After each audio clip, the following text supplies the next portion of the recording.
Bonjour, Frédéric Naïm, je suis avocat au barreau de Paris, j'interviens en droit des affaires et en fiscalité, je défends des entreprises qui font l'objet de contrôles fiscaux,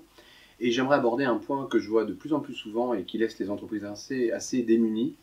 c'est en fait la saisie conservatoire. C'est-à-dire qu'en fait, vous avez un contrôle fiscal qui commence, vous n'avez même pas encore eu de contrôle fiscal, et vous avez l'information que vos comptes sont bloqués. Donc c'est quelque chose qui est un peu déconcertant. Mais en fait, c'est quelque chose qui existe et qui est possible. C'est-à-dire qu'en gros, l'administration fiscale, lorsqu'elle a des informations, elle va vous programmer une vérification de comptabilité. Elle va venir vous voir, elle va venir dans votre entreprise pour vous contrôler. Mais pour les cas les plus graves, ou lorsqu'elle estime qu'elle risque vraiment d'être impayée, c'est-à-dire qu'elle va faire son contrôle et autres, mais entre-temps, vous aurez eu le temps de déposer le bilan et de vous évaporer dans la nature,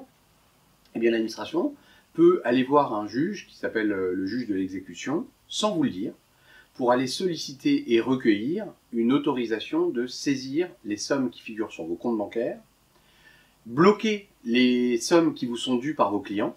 d'accord? Et donc vous, le premier contact que vous avez avec l'administration fiscale est presque non pas un contact civilisé de contrôle fiscal, mais en fait un premier contact de saisie et d'appréhension de vos comptes. Il faut savoir que quand une saisie conservatoire a été faite après avoir été autorisée, elle vous est signifiée une fois qu'elle est réalisée, et vous avez un délai d'1 mois pour la contester. Là où ça se complique, si vous voulez, c'est que devant le juge de l'exécution, précisément parce que votre adversaire est l'administration fiscale, et précisément parce que l'administration fiscale va utiliser cet outil dans les cas où il y a vraiment quelque chose de grave qui a pu être effectué, des fautes de déclaration ou des déclarations systématiquement minorées, eh bien ça va être très difficile d'obtenir la main levée de la part du juge de l'exécution à cette saisie conservatoire. Donc je préfère être assez clair sur le fait que une entreprise qui va ou fait l'objet d'une vérification, au départ d'une vérification,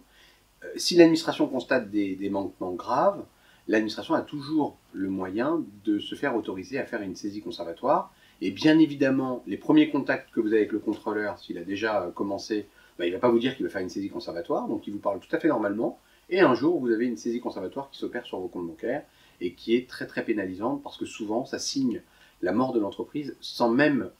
la possibilité pour l'entreprise de se défendre parce que précisément, elle n'a plus de quoi payer ses salariés ou ses fournisseurs, et elle se trouve presque poussée au dépôt de bilan immédiat. Donc c'est quelque chose qu'il faut savoir, et il faut donc fonctionner en connaissant ce risque qu'on ne peut pas enlever, on ne peut pas supprimer ce risque, mais il faut juste fonctionner en connaissant ce risque pour ne pas être surpris lorsqu'il se produit. Voilà. J'espère que cette information vous sera utile et je vous dis à bientôt si vous avez besoin d'être accompagné dans une défense vis-à-vis de l'administration fiscale pour ce type de problématique. Merci à vous.